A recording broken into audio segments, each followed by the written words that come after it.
नमस्कार दोस्तों, मैं राहुल शर्मा आप सभी का हार्दिक अभिनंदन करता हूं टेक्स्ट बुक के प्लेटफॉर्म पर। सपेरों का देश कहा जाने वाला भारत धीरे धीरे आर्थिक रूप से मजबूत हो रहा है। इसके अलावा दोस्तों, हाल ही के कुछ सालों में भारत एक ग्लोबल प्लेयर के तौर पर उभर कर आया है। ग्लोबल प्लेयर का मतलब है कि भारत अब अपनी बातें दुनिया के सामने स्पष्ट रूप से रखने लगा है। अच्छा, ग्लोबल प्लेयर के रूप में भारत को उभरने में बहुत बड़ी मदद की है रशिया यूक्रेन वॉर ने। मैं वॉर को सही नहीं कहता हूं, लेकिन दोस्तों आप समझिएगा क्रोनोलॉजी। आज से 2 साल पहले इस वॉर की शुरुआत होती है। जैसे इस युद्ध की शुरुआत होती है तो अमेरिका के अलावा यूरोप के बहुत सारे देश मिलकर रूस पर बहुत सारे सैंक्शन यानी प्रतिबंध लगा देते हैं। अब इन सभी प्रतिबंध को दरकिनार करते हुए भारत और रूस के संबंध और मजबूत होते हैं। एक्चुअली प्रतिबंध इसलिए लगाए गए रूस पर कि रूस की इकोनॉमी को ध्वस्त किया जा सके। अब जब रूस ने देखा कि उसकी इकोनॉमी लगातार गिर रही है तो उसने एक भारत को ऑफर दिया। वो ऑफर था कि अगर आप हमसे कच्चा तेल खरीदेंगे तो हम आपको सस्ते दामों पर देंगे। अब भारत तो भैया अपना कच्चा तेल दुनिया के अलग अलग देशों से इंपोर्ट करता है, तो भारत को जैसी ऑफर मिला भारत ने तुरंत जाके रूस से हाथ मिला लिया और सस्ते दामों पर कच्चा तेल खरीदने की शुरुआत कर दी। यानी कि जो गिरती हुई रशिया की इकोनॉमी थी उसको भारत ने ठहरा दिया एक जगह पर लाकर। इस बात से पूरा का पूरा अमेरिका और यूरोप के काफी सारे देश लाल पीले हो गए और उन्होंने भारत पर अलग अलग तरीके के आरोप लगाने शुरू करे। भारत ने एक न सुनी और रूस से सस्ते दामों पर तेल खरीदना जारी रखा। तो पूरी दुनिया को इस युद्ध के बाद यह समझ में आ गया कि भारत ग्लोबल प्लेयर के रूप पर उभर रहा है, अपनी बातें मनवाता है, जो भारत को सही लगता है भारत वही करता है। इसके अलावा एक बात भी उनको यह समझ में आ गई कि भारत और रूस के संबंध बहुत घनिष्ठ हैं। अब दोस्तों, इन्हीं संबंधों का हवाला देते हुए अमेरिका के विदेश मंत्री ने भारत के विदेश मंत्री जयशंकर साहब से रिक्वेस्ट की है कि आपका परम मित्र रूस जो स्पेस में खेल करने वाला है, कृपया करके उसको रोकिए, उससे कहिए कि वो ऐसा ना करे, क्योंकि वो हमारी तो सुनने वाला नहीं है, आपकी सुनेगा। और अगर उसने ऐसा कर दिया तो पूरी दुनिया के अंदर एक भयंकर विनाश हो जाएगा। आखिरकार ये न्यूज है क्या? तो आइए मैं इसको आपको समझाने की कोशिश करता हूं। देखिए, इंडिया पोस्ट ने पब्लिश किया है कि अमेरिका ने भारत से अपील की है कि जो एक विनाशकारी खेल करने वाला है रूस स्पेस के अंदर, कृपया करके उसको रोका जाए। हम ये भारत से रिक्वेस्ट करते हैं। दैनिक जागरण ने कहा है, पब्लिश किया है कि पुतिन को भारत जरा समझाए, बहुत विनाशकारी होगा। रूस की नई चाल से घबराए अमेरिका, भारत से लगाई मदद की गुहार। आखिरकार ये न्यूज है क्या? तो आइए इसको डिटेल में हम 1 बाय 1 करके समझते हैं।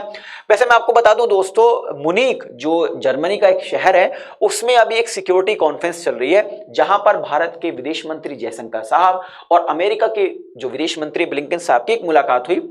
उस मुलाकात के बाद अनऑफिशियल तरीके से एक रिक्वेस्ट करी है अमेरिका के विदेश मंत्री ने भारत के विदेश मंत्री से कि आपका जो परम मित्र है रशिया, वो स्पेस के अंदर न्यूक्लियर वेपन्स लगा रहा है, उसको ऐसा करने से रोकिए, वरना पूरी की पूरी दुनिया में विनाश आ जाएगा।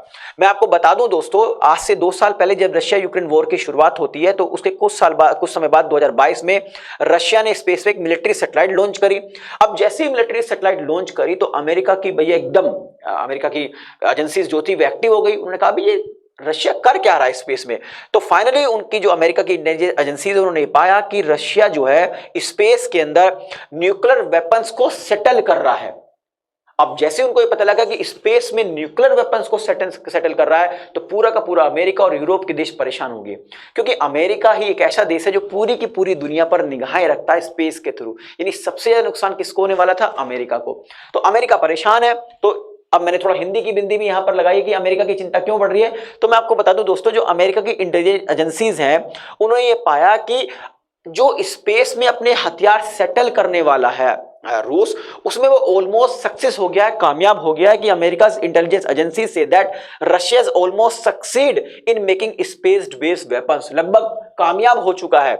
This may pose a threat of thousand of satellites deployed in space, जिसकी वजह से जो हजारों सैटेलाइट स्पेस में लगी हुई ना, उन पर अब खतरा मंडरा रहा है। अमेरिका कहना है कि भाई रूस जो है स्पेस में न्यूक्लियर वेपन्स को सेट कर रहा है। अब मान लीजिए किसी वजह से किसी हथियार में ब्लास्ट हो जाता है तो जितने भी स्पेस के अंदर सैटेलाइट है वो सब ध्वस्त हो जाएंगे, और मतलब दुनिया का कनेक्शन जो है आपस में बिल्कुल खत्म हो जाएगा। ठीक है, तो यहां पे स्पष्ट तौर से अमेरिका की एजेंसी ने कहा कि the countries of the world में loss contract with each other, मतलब कॉन्ट्रैक्ट खत्म हो जाएगा एक दूसरे का।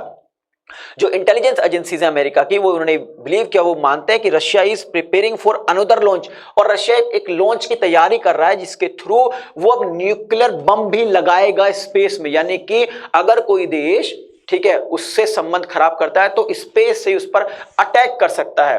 यानी कि अमेरिका इस बात से बहुत चिंतित है और अमेरिका ने कहा है कि इस तरीके से रूस पिछले 50 साल पुरानी जो आउटर स्पेस ट्रीटी है उसका भी वायलेशन कर रहा है।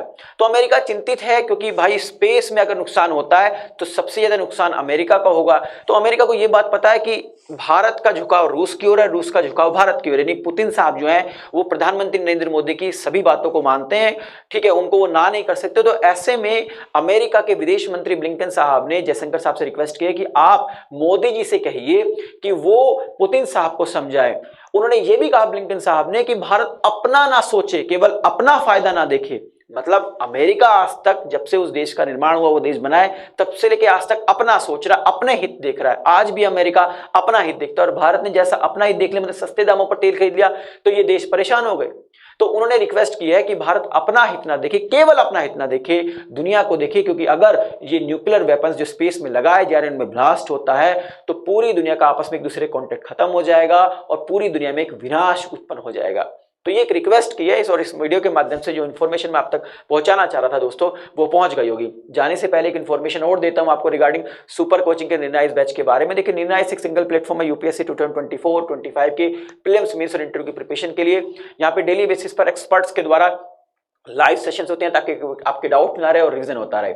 इसके अलावा इंडिया के जो टॉप मोस्ट इंस्टीट्यूशन है वहां पर पढ़ाने वाले एजुकेटर्स की प्री रिकॉर्डेड वीडियोस का कलेक्शन भी आपको प्रोवाइड किया जाता है। लगभग 8 ऑप्शनल सब्जेक्ट जैसे पीएसआईआर है, geography, anthropology, history and literature है, पब्लिक एडमिनिस्ट्रेशन, सोशियोलॉजी और फिलोसफी, ये सब्जेक्ट्स भी आपको कवर कराए जाते हैं। प्रिंटेड स्टडी मटेरियल और हैंड रिटन नोट्स आपको प्रोवाइड किए जाएंगे, यानी अब नोट्स के लिए आपको इधर उधर भटकने की कोई आवश्यकता नहीं है। मेंटरशिप प्रोग्राम्स भी है जो मील का पत्थर साबित होगा आपकी प्रिपरेशन में। इसके अलावा दोस्तों मेंस के टेस्ट सीरीज और कॉपी इवैल्यूएशन का फीचर्स भी आपको दिया गया है। अब आप सोचेंगे सब्सक्रिप्शन को लिया कैसे जाए, तो इस वीडियो के डिस्क्रिप्शन में जाइएगा, वहां पर आपको एक लिंक दी गई, उस लिंक पर क्लिक कीजिए, सिंपल से स्टेप्स को फॉलो कीजिए। और हाँ, इस कोर्स की फीस में अगर आप 25% का डिस्काउंट चाहते हैं तो आप मेरे कूपन कोड आर शर्मा का इस्तेमाल कर सकते हैं। आपको इस कोर्स की फीस में 25% का तुरंत डिस्काउंट मिल जाएगा। हाँ, इस कोर्स से संबंधित आपकी कोई क्वेरी है, कोई डाउट है, अगर कोई शिकायत भी है तो आप हमारे दिए गए नंबर 7400452383 पर कॉल कर सकते हैं। हमारी टीम को बेहद खुशी होगी आपकी मदद करते हुए। जाने से पहले एक रिक्वेस्ट और है, अगर आपने अभी तक हमारे चैनल को सब्सक्राइब नहीं किया तो चैनल को सब्सक्राइब करना ना भूलें, ताकि जो भी मेरी लेटेस्ट वीडियो आए उसका नोटिफिकेशन आप तक पहुंचता रहे।